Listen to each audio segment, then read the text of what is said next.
नमस्कार, मैं हूं श्रद्धा। आप देख रहे हैं न्यूज 24। यूपी चुनाव में अब ज्यादा वक्त नहीं बचा है। तमाम पार्टियां जोर शोर से चुनावी तैयारियों में जुटी हैं। योगी सरकार बाहुबलियों के खिलाफ लिए गए एक्शन को बड़ी उपलब्धि मान रही है, तो वहीं दूसरी तरफ वक्त की नजाकत को देखते हुए बाहुबली नेताओं से मेल करने में लगे हैं। हाल ही में गोरखपुर के बाहुबली राजनेता हरिशंकर तिवारी ने अपने 2 बेटों और भांजे के साथ समाजवादी पार्टी का दामन थामा, तो दूसरे बाहुबलियों के भी अलग अलग पार्टी में शामिल होने की चर्चा जोर पकड़ रही है। तो क्या उत्तर प्रदेश में अब बुलडोजर वर्सेस बाहुबली होने जा रहा है? रिपोर्ट देखिए।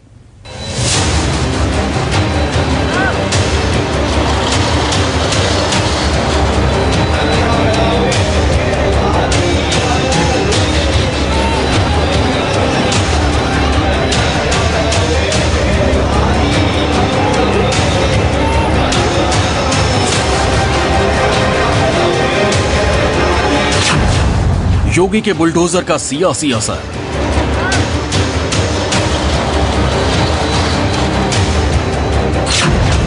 बाहुबली करने लगे खेल, नेताओं से होने लगा मेल।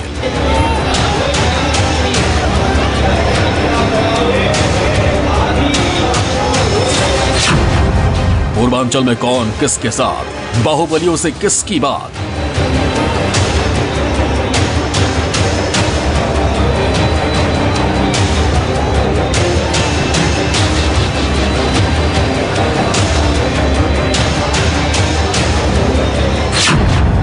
चुनाव से पहले की रिपोर्ट, बाहुबली किसको करेंगे सपोर्ट। बीते कुछ साल में बाहुबलियों और गैंगस्टर के खिलाफ योगी सरकार की इस कार्रवाई ने सारे सियासी समीकरण बदल डाले हैं।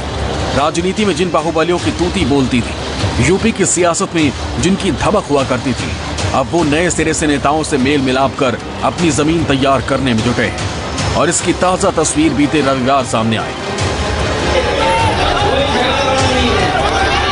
बाहुबली हरिशंकर तिवारी समाजवादी पार्टी में परिवार के साथ शामिल हो गए हैं। बाहुबली मुख्तार अंसारी से भी समाजवादी पार्टी से चुनाव लड़ने की संभावना जताई गई है। वहीं बाहुबली अतीक अहमद AIMIM के प्रमुख ओवैसी के संपर्क में बताए जाते हैं। इसके अलावा कुंडा के बाहुबली कहे जाने वाले राजा भैया अपनी जनसत्ता दल लोकतांत्रिक नाम से पार्टी बना चुके हैं। अब ये बाहुबली कैसे 2022 के यूपी चुनाव में असर डालेंगे, क्यों और किसका साथ देंगे, इस पर विस्तार से बात करेंगे। सबसे पहले बात गोरखपुर से बाहुबली हरिशंकर तिवारी की करेंगे, जो रविवार को अपने 2 बेटों और भांजे के साथ समाजवादी पार्टी में शामिल हो गए। गोरखपुर के चिल्लू पार विधायक विनय शंकर तिवारी, संत कबीर नगर के 2 बार सांसद रहे कुशल तिवारी, विधान परिषद के सभापति रह चुके हैं गणेश शंकर पांडे।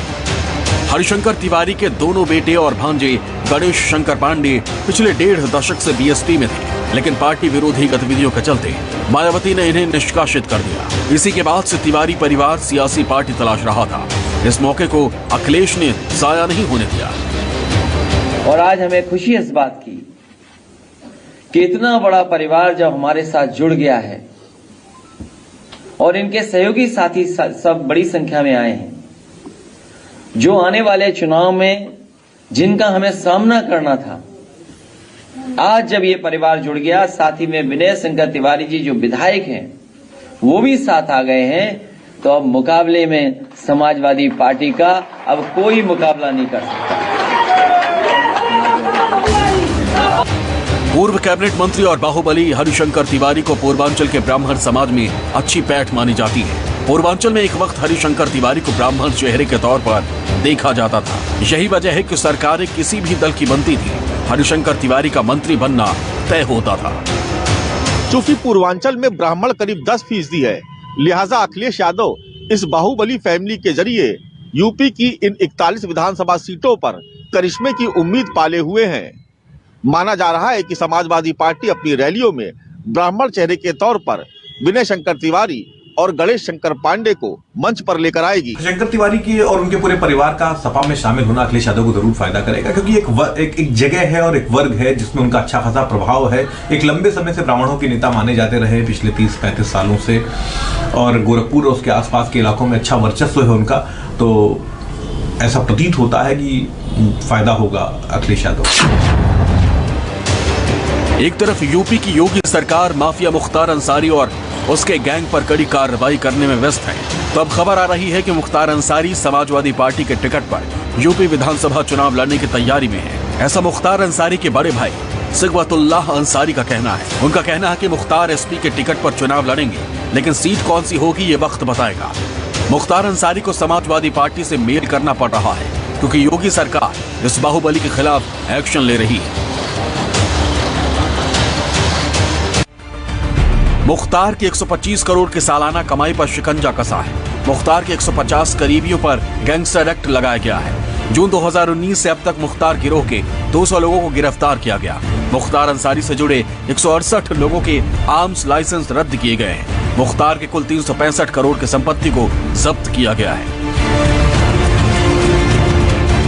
आपको बता दें कि बांदा जेल में बंद बाहुबली मुख्तार अंसारी की पत्नी अफशा अंसारी के नाम से लखनऊ में खरीदी गई करोड़ों की जमीन को आजमगढ़ पुलिस कुर्क कर चुकी है। पूर्वांचल की राजनीति में मुख्तार अंसारी और उनके परिवार को बेहद अहम माना जाता है। इन्हें सूबे का बाहुबली नेता कहा जाता है। दबंगई के मामले में मुख्तार अंसारी का दूसरा कोई सानी नहीं है।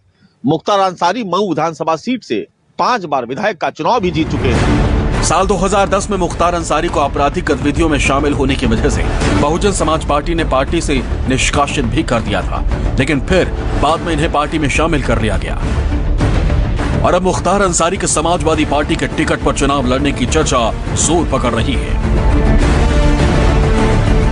राजनीतिक दल इनको शरण दे रहे हैं और ये शरण इसलिए लेने जा रहे हैं कि चुनाव एक मौका होता है और जनता चुनाव में सरकार बदलती भी है। अगर जिस सरकार में उनके लिए अनुकूल समीकरण नहीं रहा तो एक संभावना वो टटोलते हैं कि जो दूसरी सरकार आएगी उसमें शायद उनके लिए एक बार फिर अनुकूल समय अनुकूल समीकरण बन जा सकता है।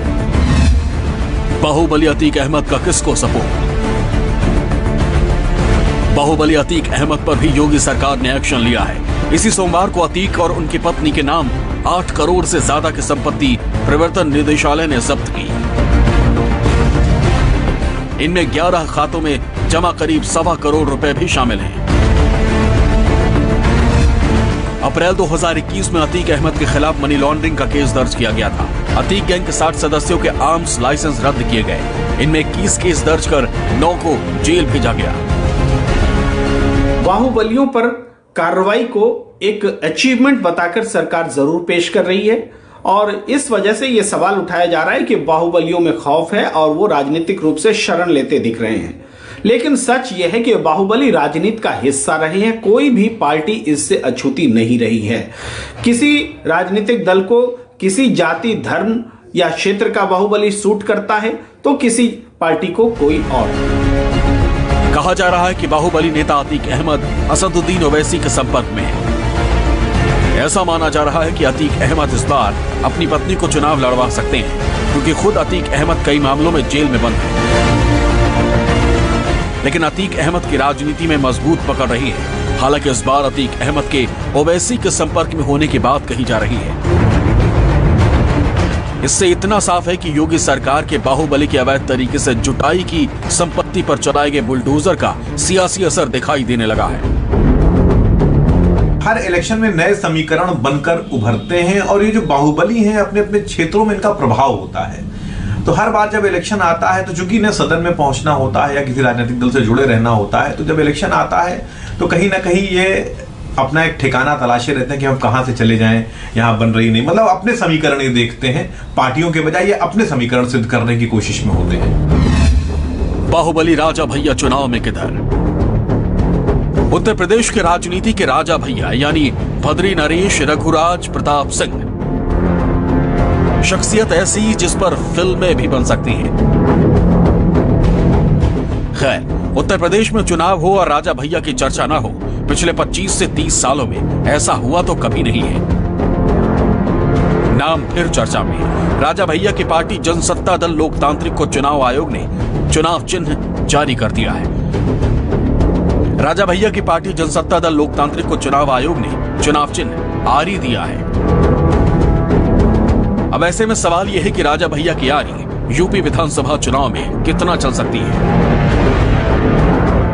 चाहे राजा भैया हो, हरिशंकर तिवारी हो, मुख्तार अंसारी हो या कोई दूसरे बाहुबली, अब पहले जो प्रभाव, पहले जो उनका रुतबा, पहले जो उनका खौफ समाज में होता था, उस हिसाब से वो प्रभावहीन हुए हैं समय के साथ साथ, क्योंकि अपराध का चरित्र भी बदला है।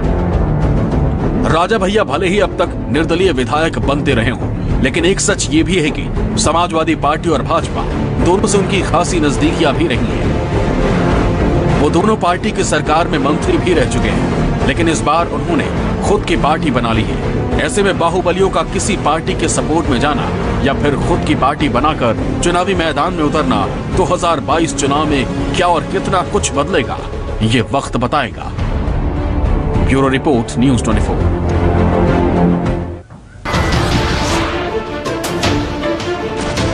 नमस्कार, मैं हूं मानक गुप्ता। अगर आपको हमारा ये वीडियो पसंद आया हो तो इसे लाइक और शेयर जरूर करें, और हां, हमें सब्सक्राइब और फॉलो करना ना भूलें ताकि आप देश और दुनिया की कोई खबर मिस ना करें। तो जुड़े रहिए हमारे साथ और देखते रहिए न्यूज़ 24।